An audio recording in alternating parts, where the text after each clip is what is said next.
Yeah, the sweeps are scheduled to last for days. And joining us now, here is John Fenoglio to talk with Reverend Zach Hoover from LA Voice, a faith-based community organization. Welcome, both of you.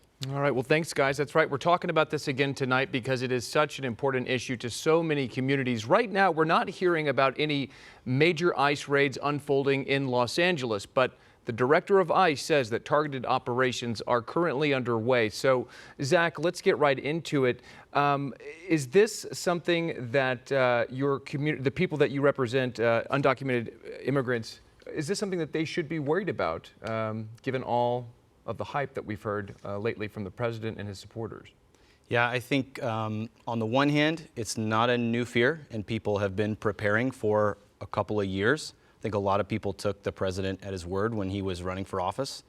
At the same time, anytime somebody singles you out and throws out massive numbers and they have the kind of power that the president of the United States does, obviously people need to be vigilant. And we hope they're also able, insofar as they can, to stay calm.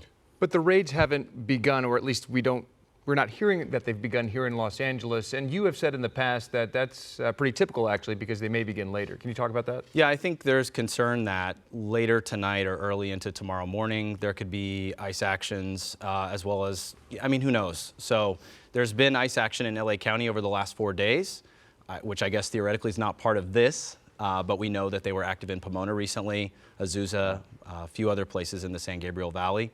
So I think folks just need to be prepared. Yeah, we seem to be seeing more and more churches now getting involved in all of this, opening their doors, welcoming people in, and we've seen it in the past.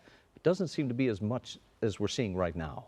I think that's right. I think after the election, there was an initial wave of folks who were getting prepared, but we have a network of over 40 congregations, not just churches, also synagogues and mosques, that have said we want to be part of a safe haven network. We want to offer people support, a place to stay temporarily. Yeah. We have members who are willing to accompany you to court dates, things like that. Are they all taking in people from the community? It depends. Some are not able to physically host folks. Right. But, you know, you talked to our good friend, Pastor Melvin, earlier on the show. You heard from him, and I think they're a great example of a church that's really trying to live out what they believe. And can you just ask, who specifically are these raids targeting?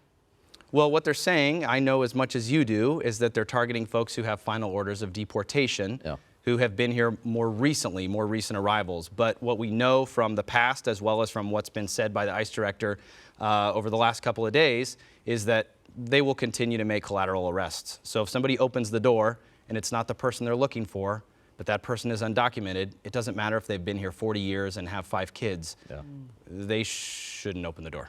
Well, let's springboard off of that. We know that there's a lot of fear, especially families being separated during these ICE raids. What is your organization telling people to do if ICE comes knocking? Yeah, I think the same thing that many members of the Regional Rapid Response Network are telling them. We're reminding folks what their rights are.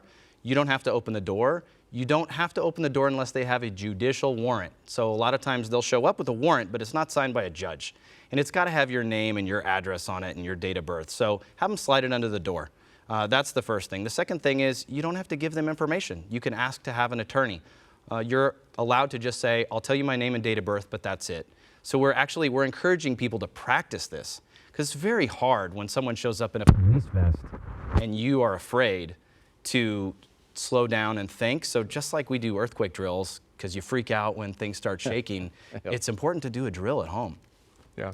Real fast, I want to switch to the border. I know that you and some of your allies have been to the border, to some of these detention facilities, and you have some thoughts about that. We also know that lawmakers, Democrat and Republican lawmakers, recently toured detention facilities. We've seen some new video coming out of those facilities that really shows crowded and in some cases, deplorable conditions.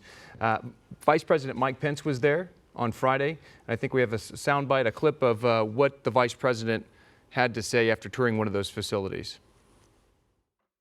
These families are receiving compassionate care in a proper environment, and I asked every one of those little children, are you being well taken care of? And they all looked at me and said yes. See, and that did my heart good. It made me proud of our Customs and Border Protection.